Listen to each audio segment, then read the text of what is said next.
Hello everybody, it's Sean. So I wanted to show you the deck that I used to get to Legend 2. I'm still working on it. You guys can let me know in the suggestions, but this gave me an easy 6 wins to get up to Legend 2 with. We're running a simple beatdown, Hazy. I do plan to go live soon, do a live stream. Alright, so definitely share this video, like it, comment, subscribe. Thank you to the channel. So let's go on. We'll talk about the build. We'll start to talk about the build for a second. So we're going to start out with 3 Tricky. Tricky is there mainly because it plays around dual wield, number 1. So if you summon Tricky and then they dual wield because they have 1 Chien on the field, it will bounce back to your hand, but then you can resummon it. So I think that's very key. If you go second, you'll be able to resummon that monster that was summoned out by dual wield. That was returned to your hand by dual wield. So that's very good. Tricky is also good for an easy free summon. You can also use it if your opponent has no back row to enhance your beatdown plays, because it is level 5. Do you have to run it? No, I don't think you have to run it. I don't think it's a must run, but it does definitely help along. You do need cards that will help you special summon your monsters to the field. That's very important. Next, we have 3 Dinotherium. Dinotherium is very simple, easy, ultra rare ticket. Everyone should be able to get them if you don't have them already. You want to play 3 easy special summon, summon your Hazys onto the board. The only thing is it can be dual wielded back to your hand, so you have to be careful with that. It's a good card if you're going first. I know Mausoleum of the Emperor is there, but I'm not playing that because I do not want to enable my opponent to be able to summon Reactor Dragon. That would be very bad. The only thing Dinotherium doesn't play around is dual wield, which is kind of disappointing. But I digress anyway. Next, we run Skullmeister. Skullmeister, very easy card to stop Reactor Dragon. Also stops Yubel on initial activation. This deck kind of gets screwed over by Yubel, but a lot of decks do. So this Yubel's kind of a difficult card to out. So I feel like that card should be hit already. Then we have 3 Paradin. We also have the Firestorm Vassal, Burlith, and then we have 3 Paradin, 3 Sphinx. Sphinx is easy. Sphinx is a free-to-play card. Then you also have 3 Cerebrus and 1 Mana Core. Mana Core is good because it also protects against non-targeting destruction like bad aim. So that's a good card to deal with that. And then you also have 2 Cosmic Cyclone, because Cosmic Cyclone is one of the greatest cards you can play in the meta right now. No, I do not have a third. So I am playing Skullmeister instead over the third. Alright. Hazy Flame, very easy deck. Going to show you some replays. Very easy deck to get to King Games to rank up with if you get the favorable matchups. Again, it's a little bit of RNG, but I think the deck can do pretty decently against Ancient Gears. Does very well against 6 Sams and Dinos. And then I feel like it falters behind in Yubel, because Yubel, well, just destroys everything on the field. And it can mess up a lot of deck strategies.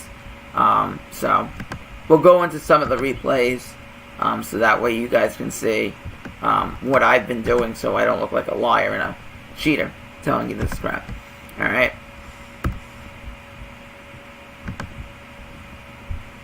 And I'll carefully go through you everything that the replay has been showing.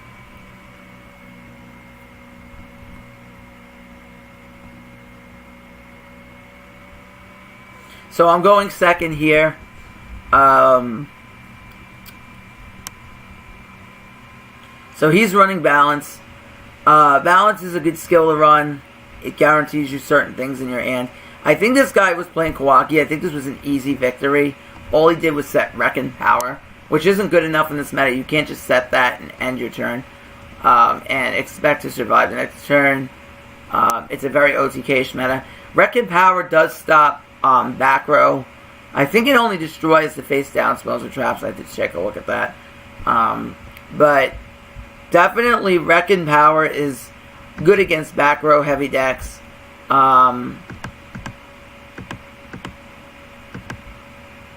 It only destroys the face down. So yeah, I was right.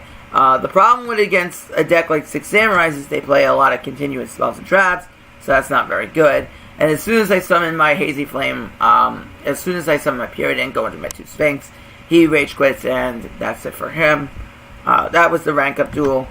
Again, very easy, very simple.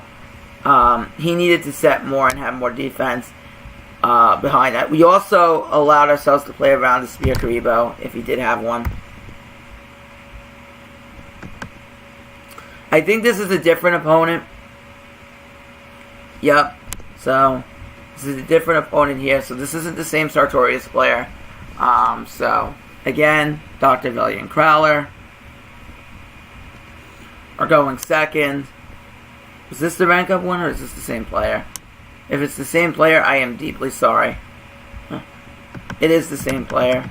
So, hold on. I'll fast forward to this really quickly.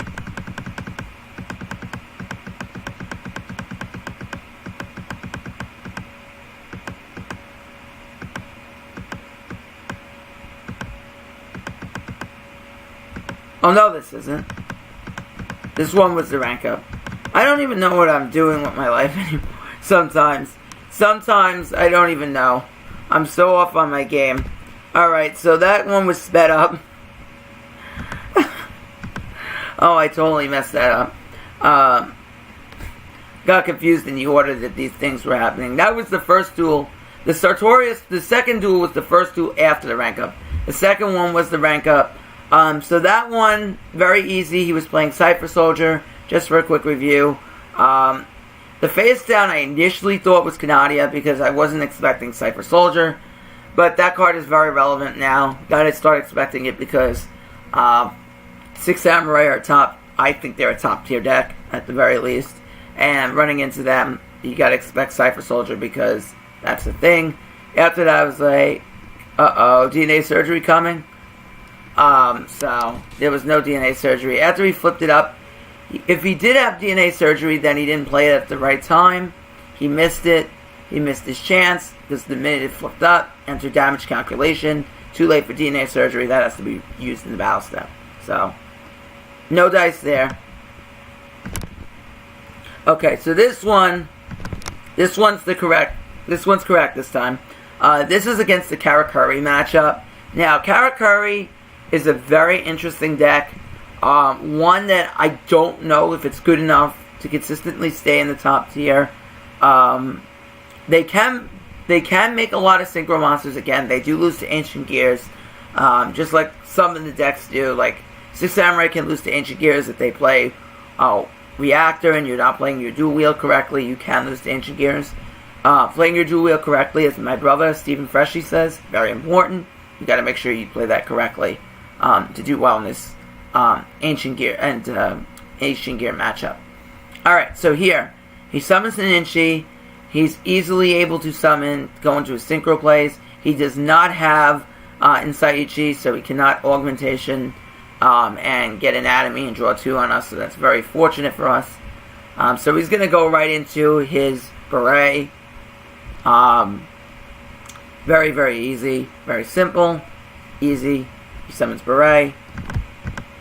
So he then summons a card that I think could be a really good, underrated card. Is the 2100 Karakuri Hyapa. So that card is really, really good and effective. Because it's 21. It gets over a lot of different things in the meta. I think that card is effective to one of in Karakuris. I have been. And it's also good as an extra beater, just in case you run out, because you can run out of beaters in this deck. Alright, so I summon my Dinotherium. He does not have an Offerings. We could have played around it anyway. We had Tricky in the hand. So he does not have Offerings. We summon Paradin, and we easily go into our Sphinx, double Sphinx play. So at that point, after seeing his toggles on and that he had a chainable back row, I knew either he didn't play Offerings correctly, could have been a Canadian, and it was most likely a Canadian back there. I use this, monster cards, and then I go, boom, boom, boom. I thought it was Canadian back there, by the way, just to let you, remind you guys. So, I go into Beatdown. Okay, so Beatdown goes into Reflect, and I swing in.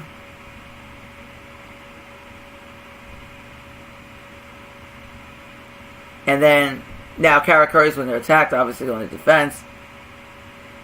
And then he has this trap card, and he had Trick House. Now, that really threw me off First of all, Trick House targets, so that doesn't even work.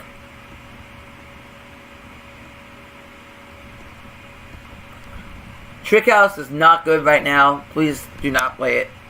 It's incredibly slow. Not a good card to be running. Now, you're probably wondering why it did not attack into his level 4. And the reason why is because I was worried that he would summon an Inchi and then be able to Synchro Summon on his next turn. So I really didn't want him to do that. I thought it'd be harder for him to draw a tuner. So I didn't attack him expecting that. I didn't attack him for that reason.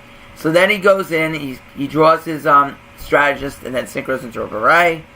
And then goes into, he does not have another 2100, which is really important for us because then he can't swing over double Sphinx. He can't kill my 2 Sphinxes, otherwise we would have been in trouble if he could have.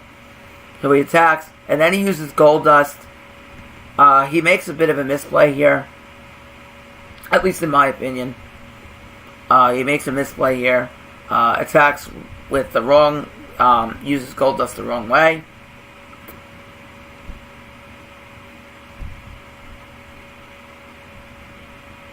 Whereas if he could have saved it. Okay, so I go, and then I activate Sphinx, and he quits. So, again, this deck puts a lot of constant pressure on your opponent. A lot of fast summoning, very easy summoning, and, I mean, there have been a lot of players playing this, especially YT Dan, who has really mastered the deck. Again, this shouldn't come too much of a surprise for anyone. Guys, as Steven said last night, you're a good player, you gotta recognize that these decks are there. They're really good, alright? You gotta know what decks are relevant, what they do. Knowing knowledge of the game is very important. And I will tell you guys something, don't get discouraged by going into, winning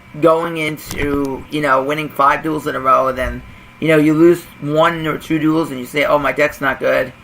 Every deck has a bad matchup, alright? You're going to lose some duels just because your opponent has a better hand than you, or because, there are the occasional matchup which you just cannot out some things, alright?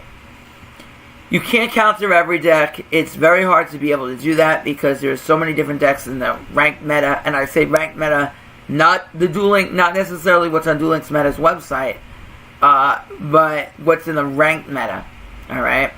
So in the ranked meta is a lot of different decks that people feel can either compete or have fun with. I think the more confusing part is Platinum because, at least what I like what Legend is, you know what you're going to get for the most part. When you go into Platinum, you don't know what your opponent's going to play. And that gets very tricky.